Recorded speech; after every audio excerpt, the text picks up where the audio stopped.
Hello students, पढ़ेंगे class 11 के बच्चे 11-12 के बच्चे फिजिक्स लेसन 3 वैद्युत धारा। तो देखिए क्वेश्चन है आपके पास, मीटर सेतु क्या है, इसका परिपथ चित्र खींचकर इसकी सहायता से किसी चालक का प्रतिरोध कैसे ज्ञात करते हैं। तो देखिए मीटर सेतु जानेंगे, मीटर सेतु क्या है। तो देखिए ये मीटर सेतु का चित्र है इस प्रकार से।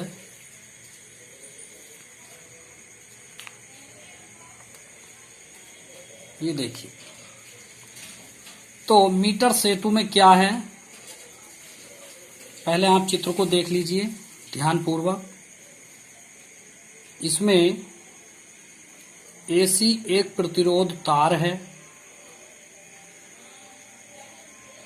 100 सेमी है पूरा। ये ए से बी तक की लंबाई एल है, तो आगे की बी से सी तक की लंबाई 100 माइनस एल हो जाएगी। ये एक लैक्लासी बैटरी लगी हुई है, ये प्लग कुंजी है, और ये एक तांबे का तार है, ये शंट लगा हुआ है, ये प्रतिरोध बॉक्स है। ये अज्ञात प्रतिरोध है जो हमें ज्ञात करना है। तो देखिए वर्णन है इसका। इसमें 1 मीटर लंबा तथा समान अनुप्रस्थ परिच्छेद का कांस्टेंटन अथवा मैग्निन का तार एसी होता है। यहां से यहां तक का ये मैग्निन का तार है, ये एसी। यह तार एक लकड़ी के बोर्ड पर 1 मीटर पैमाने के सहारे, 1 मीटर का पैमाना है ये, यहां से यहां तक का ये 1 मीटर का पैमाना है। और ये जो 10, 20, 30, 40, 50, 60, 70, 80, 90, 100 तक ये सेंटीमीटर दिखाए गए हैं, ठीक है, सहारे कसा रहता है। तार के सिरे ए तथा सी 2L आकार में मुड़ी हुई तांबे की पत्तियों, ये L आकार की पत्ती हैं ये वाली, इस प्रकार की 2 तांबे की पत्तियों से जुड़े रहते हैं। इन पत्तियों के सिरों पर संबंधक पेंच लगे रहते हैं। इन पत्तियों के बीच में एक तीसरी तांबे की पत्ती लगी रहती है, इस पर संबंधक पेंच लगे होते हैं और इन्हें धारामापी जी से जोड़ देते हैं। धारामापी जी है इसमें, उसको जोड़ देते हैं। इस सर्पी कुंजी को एसी तार के अनुदिश सिरों से जोड़ देते हैं। जब कुंजी की नोक को एसी तार पर दबाते हैं तो पत्ती बाईं ओर एक प्रतिरोध बॉक्स होता है तथा दाईं ओर एक अज्ञात प्रतिरोध जोड़ देते हैं। चित्र में बताया गया था अज्ञात प्रतिरोध को। अब सिद्धांत पढ़ेंगे। सिद्धांत में यह उपकरण बहिष्टोन सेतु के सिद्धांत पर कार्य करता है। जब कुंजी को बंद करते हैं तो यह तार AB तथा BC 2 भागों में बंट जाता है। जो AB और BC है 2 भाग, उसमें बंट जाता है, जो प्रतिरोध P तथा Q का कार्य करते हैं।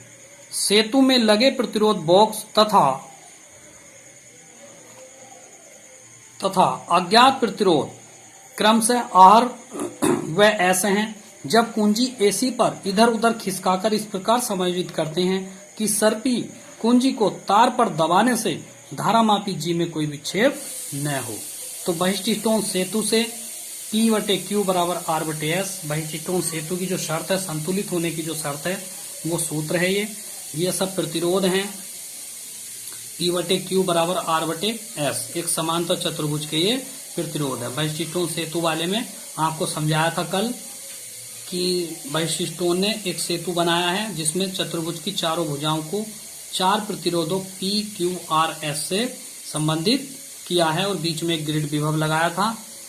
किसी बैटरी से जब इसमें धारा प्रवाहित की जाती है, यदि ग्रिड में कोई विक्षेप न हो तो बहिष्टोन सेतु संतुलन की अवस्था में माना जाता है, जिसकी संतुलन की जो शर्त है वो P/Q बराबर R/S है। इसको समीकरण 1 मान लिया है। अब माना तार एसी का विशिष्ट प्रतिरोध रो ओम सेंटीमीटर है। विशिष्ट प्रतिरोध को रो से प्रदर्शित करते हैं। तथा तार के अनुप्रस्थ परिच्छेद का क्षेत्रफल a वर्ग सेंटीमीटर है। माना तार के AB भाग की लंबाई L है।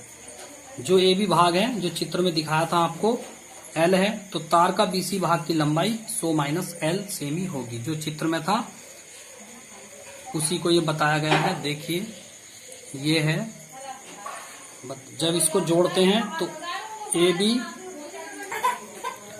AB की तो जो लंबाई है L और पूरी है 100, तो यहां से यहां तक की रह गई 100 माइनस L। ठीक है, इसी को इसमें दिखाया गया है। L minus 100 minus L semi होगी। अतः तार के AB भाग का प्रतिरोध, जो AB भाग है इधर का बताया है इसमें, ये है यहां से यहां तक का जो भाग है, इसका जो प्रतिरोध होगा वो ये होगा P बराबर रो L बटे A। ये सूत्र बहिष्ठोन सेतु में आपको दिखाया था हमने, जब विशिष्ट प्रतिरोध की परिभाषा लिखवाई थी तब ये वाला सूत्र लिखवाया था। ठीक है, इसको ध्यान रखेंगे। तार के BC भाग का प्रतिरोध, अब देखिए ये है चित्र में, ये P है ना, यहां से यहां तक का प्रतिरोध P है और यहां से यहां तक का प्रतिरोध Q है। तो P का जो प्रतिरोध आया था P बराबर रो L बटे A आया था, ये रो L बटे A। अब जो है Q भाग का प्रतिरोध, इस वाले भाग का प्रतिरोध निकालेंगे, ये जो है Q भाग का प्रतिरोध निकालेंगे। फिर इसी प्रकार से Q बराबर रो, अब लंबाई जो आवेगी Q भाग की, ये देखिए Q भाग की जो लंबाई है ये 100 माइनस L है। Q भाग की लंबाई 100 माइनस L सेंटीमीटर है। तो L की जगह पर अब 100 माइनस L बटे A आ गया है। अब भाग देने पर दोनों को, P को और Q को आपस में भाग करेंगे, तो देखिए ये आएगा P बटे Q बराबर ये बटे ये वाला पोर्शन और ये वाला पोर्शन बटे में रखेंगे। ऊपर P का मान आ गया, नीचे Q का मान आ गया, तो रो से रो कट गया, A से A कट गया, तो यहाँ P बटे Q बराबर आएगा L बटे 100 माइनस L।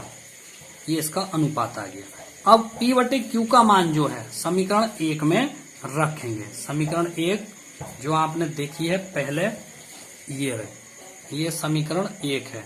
तो P बटे Q का मान, ये वाला P बटे Q का मान इसकी जगह पर आप रखेंगे, तो ये है समीकरण 1 में रखेंगे, तो P की जगह पे ये रख दिया L बटे 100 माइनस L बराबर R बटे S। बराबर है R बटे S का मतलब ये वाला, ये R बटे S। P बटे Q की जगह तो P बटे Q का मान रख दिया L बटे 100 माइनस L, P बटे Q का मान है, और बराबर R बटे S, ये आ जाएगा R बटे S। अब कैंची गुणा करेंगे, S L बराबर R इसमें गुणा करेगा 100 माइनस L। अब S हटाओ यहाँ से, S को यहीं रहने देंगे और L यहाँ से हटा के ले जाएंगे, तो ये बटे में ये आ जाएगा। अब R को S के बटे में ले गए, यहाँ गुणा में है, तो ये इसके S के बटे में हो जाएगा। ठीक है, बराबर L माइनस 100 माइनस L बटे L ओम, तो ये इसका ये आ गया। यदि प्रायोगिक तार की लंबाई L बड़ा L सेमी तथा त्रिज्या R हो तो विशिष्ट प्रतिरोध S बराबर, S जो होगा तो रो L बटे A से, ऊपर वाला सूत्र जो था, तो रो बराबर S A कैंची गुणा होगी बटे L, परंतु A का जो सूत्र होता है क्षेत्रफल जो होगा वो 4 पाई R स्क्वायर होगा, तो इसकी जगह पे ये आ गया इधर, तो S A की जगह पर पाई R स्क्वायर रख दिया बटे L। अतः S R तथा L के मान रखकर विशिष्ट प्रतिरोध ज्ञात कर लेते हैं, तो ये विशिष्ट प्रतिरोध ज्ञात हो जाता है इस वाले सूत्र से। ठीक है, नेक्स्ट क्वेश्चन पढ़ेंगे आप। क्वेश्चन है आपका, विभव मापी के सिद्धांत की व्याख्या कीजिए। विभव मापी से सेल का आंतरिक प्रतिरोध ज्ञात करने की विधि का वर्णन कीजिए। ये भी इसी प्रकार से है, विभव मापी का सिद्धांत, और विभव मापी क्या होता है ये भी आप जानेंगे। तो देखिए विभव मापी में क्या है, विभव मापी किसी सेल का विद्युत वाहक बल अथवा किसी वैद्युत परिपथ के दो बिंदुओं के बीच विभवांतर नापने का एक यथार्थ उपकरण है।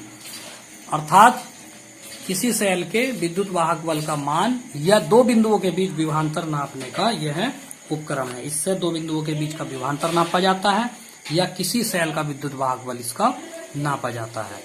सिद्धांत में विभव मापी में एक लंबा, अब इसका सिद्धांत देखिए क्या होता है। विभव मापी में एक लंबा व एक समान व्यास का और मिश्र धातु का प्रतिरोध तार AB होता है। तार के सिरों के बीच एक संचायक का मतलब जो संचालन करती है, बैटरी B1 पिलक कुंजी के तथा धारा नियंत्रक RH से जोड़ देते हैं, जिसे एक सेल E से जोड़ देते हैं। सेल E के धन सिरे को A से तथा ऋण सिरे को धारामापी G के द्वारा जो कि J से जोड़ देते हैं। बैटरी B1 का धन सिरा भी A से जोड़ा जाता है, जो कि तार AB पर खिसकाकर कहीं भी स्पर्श करा सकते हैं।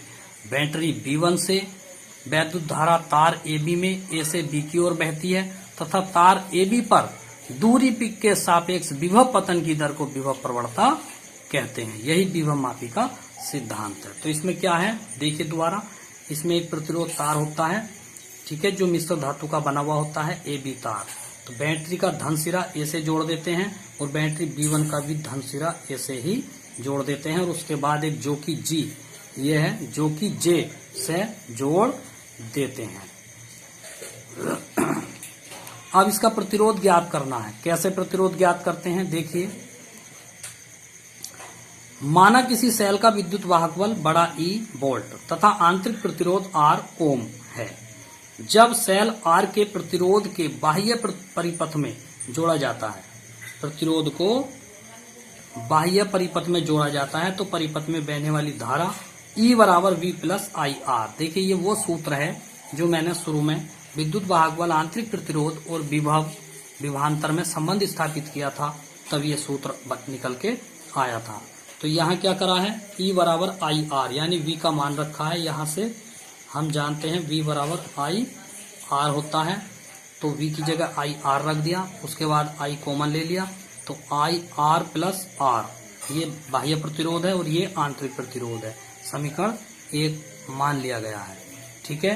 नेक्स्ट देखिए, यदि तार के सिरों के बीच विभवांतर V हो तब V बराबर IR, ये समीकरण 2 हो गई। अब समीकरण 1 को समीकरण 2 से भाग देंगे तो E बटे V, E का सूत्र ये वाला आया था अभी पीछे समीकरण 1, और V का मान IR, I से I कट गया, तो E बटे V बराबर R प्लस R बटे R आ गया।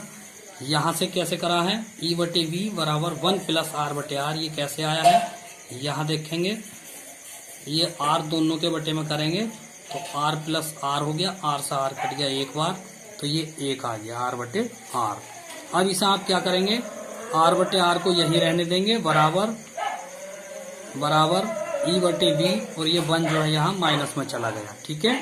तो ये आ गया R बराबर बटे का R यहाँ गुणा में चला गया, R बराबर R E बटे V माइनस 1, समीकरण नंबर 3 हो गई। यदि तार की लंबाई L1 हो तो E बराबर KL1, जहाँ K एक विभव प्रवणता है, विभव प्रवणता की जो परिभाषा लिखाई थी वो है ये। R के साथ बंद परिपथ में तार की संतुलित लंबाई L2 हो तो V बराबर KL2 ये विद्युत वाहक बल है, ये दो बिंदुओं के बीच विभवांतर है, ये है। अब दोनों को भाग देंगे E बटे V, तो KL1 बटे KL2, K से K कट गया, E बटे V बराबर L1 बटे L2। E बटे V का मान समीकरण 3 में रखेंगे, E बटे V का मान समीकरण 3 में यहाँ रख देंगे, समीकरण 3 में रखेंगे तो देखिए ये आएगा R बराबर R L बटे L माइनस 1 नोट। यदि विभव मापी के तार की विभव प्रवणता K हो तथा प्रथम सेल का विद्युत वाहक बल E1 तथा द्वितीय सेल का विद्युत वाहक बल E2 है, तब E1 बराबर KL1 और E2 बराबर KL2। अब भाग करेंगे इन दोनों को, तो E1 बटे E2 बराबर आ गया KL1 बटे KL2, K से K कट गया, तो E1 बटे E2 बराबर L1 बटे L2, ठीक है। प्यारे बच्चों, आज के लिए इतना ही काफी है, कल पढ़ाएंगे। Thank you.